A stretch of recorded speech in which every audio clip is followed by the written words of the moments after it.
আগে থেকে রিকোয়েস্টটা করে রাখি যে আমার ভিডিও যদি তোমাদের ভালো লাগে প্লিজ একটা লাইক শেয়ার করতে জানো একদম ভুলো না। আরে তুমি আমি একবার তো অন করেছি। নমস্কার বন্ধুরা, সুপ্রভাত সবাইকে। আমি দীপালি দাস চলে এসেছি আরও একটা নতুন ভিডিও নিয়ে। আজকে রবিবার, এখন কিন্তু বাজে প্রায় 9:30 মতো। তো যাই হোক, বাবু তো বেরিয়ে গেছে সকালেই, দিয়ে আমি ফ্রেশ হয়ে গিয়ে একটু ঘুমিয়ে পড়েছিলাম। আর এদিকে এই যে পাপাও চলে এসছে, টিউশন পড়ে চলে এসছে। তো মা আর ছেলেতে একটু চা খাওয়া হলো। আর এখন একটু ওয়েদারটা তোমাদের একবার দেখাই, দাঁড়াও দেখো।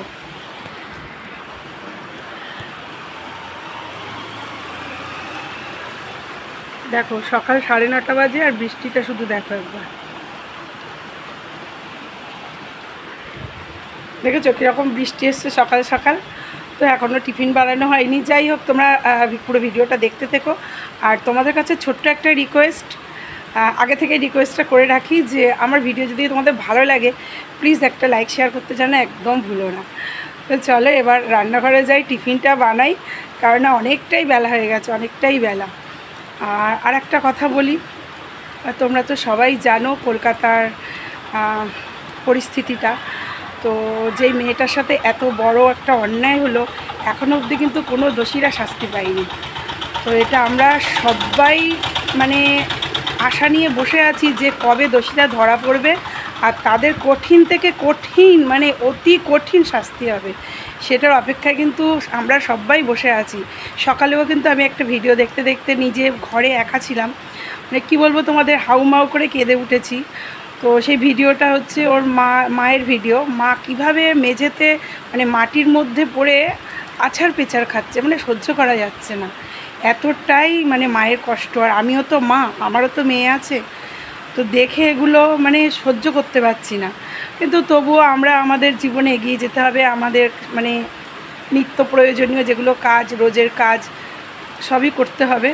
তো যাই হোক, এই আশাতেই আছি, ভগবানের কাছেও এটাই চাওয়া যে আসল অপরাধীগুলো যেন শাস্তি পায়, এটা আমরা দেখার জন্য বসে আছি।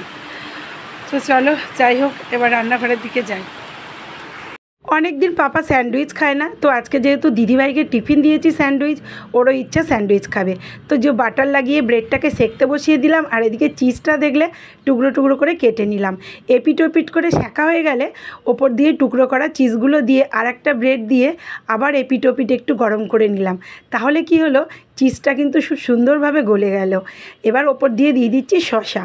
সে তো আবার পেঁয়াজ টমেটো খাবে না, তার জন্য শুধু শসাই দিলাম। আর বাবুকে কিন্তু পেঁয়াজ টমেটো এগুলো সব কিছু দিয়েই করে দিয়েছি। তো এই যে করে এনে দিয়ে দিলাম। আর ভালো তো লাগবেই, কেন বলো তো, চিজ দেয়া আছে, যে চিজ দিলে তো ভালো লাগেই। তো যাই হোক, এদিকে পাপার কিন্তু টিফিন খাওয়া হয়ে গেছে, আর আমিও 2 পিস ব্রেড খেয়ে নিলাম। নিয়ে এই যে পাপা ওদিকে চলে গেল ড্রয়িং ক্লাসে, আর আমি ঘরবাড়িগুলো সব গুছিয়ে নিয়েছি। তো ভাবলাম ঘরবাড়ি গুছিয়ে নিয়ে তারপরে একবারে রান্নাঘরে যাব। আর এখন কিন্তু বৃষ্টিটা দেখো পড়েই যাচ্ছে। তো যাই হোক, আজকে মোটামুটি rainy day, Sunday rainy day. আর পাপা কিন্তু পড়ে এলো একটু ভিজে, আবার গেল ড্রয়িং ক্লাসে, জানি না সেও হয়তো ভিজেই আসবে। তো এবার যাই রান্নাঘরে গিয়ে কাটাকাটিগুলো করে নিই। আর এই যে দাঁড়িয়ে তরকারি কাটতে শুরু করেছি। আর বন্ধুরা তোমাদের কি বলবো, আমার তো প্রচণ্ড কোমরের যন্ত্রণা, যার জন্য আমি নিচে বসতেও পারি না।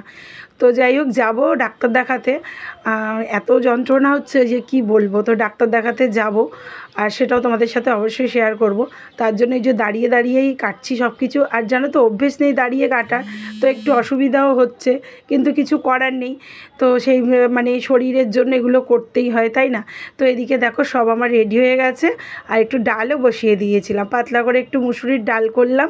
আর ডালটা কিন্তু খাওয়াও ভালো, আমরা যদিও খাই, ছেলে মেয়ে তো খাবে না, ওদের যেহেতু চিকেন ওরা খাবেও না।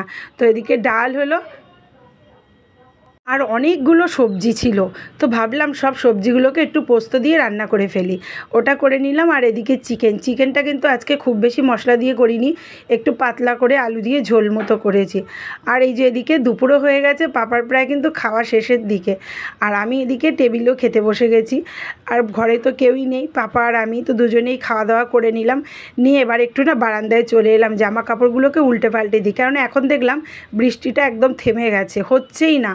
আর একটা মানে হালকা গরম একটা ভাব আসছে। তো ভাবলাম যে জামা কাপড়গুলো এবার একটু উল্টে পাল্টে দিই। দিয়ে তারপরে গিয়ে একটু ঘুমাবো।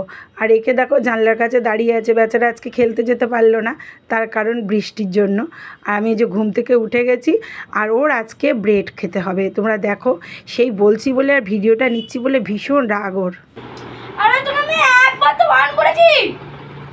তোমরা তো দেখলেই পাপার ইচ্ছের বিরুদ্ধে ভিডিও নিলাম বলে কীরকম রাগ। আর সবথেকে বড় রাগ ও হচ্ছে সকালবেলা ব্রেড খেয়েছে, আমি বারণ করেছি সন্ধ্যেবেলাও ব্রেড দেওয়া যাবে না, সেই জন্য আরও বেশি রাগ। তো যাই হোক, ওর পড়াশুনো কমপ্লিট। তো বন্ধুরা, ভিডিওটা আজকের মতো এখানেই শেষ করছি। সবাই খুব ভালো থেকো, সুস্থ থেকো, দেখা হবে পরের ভিডিও।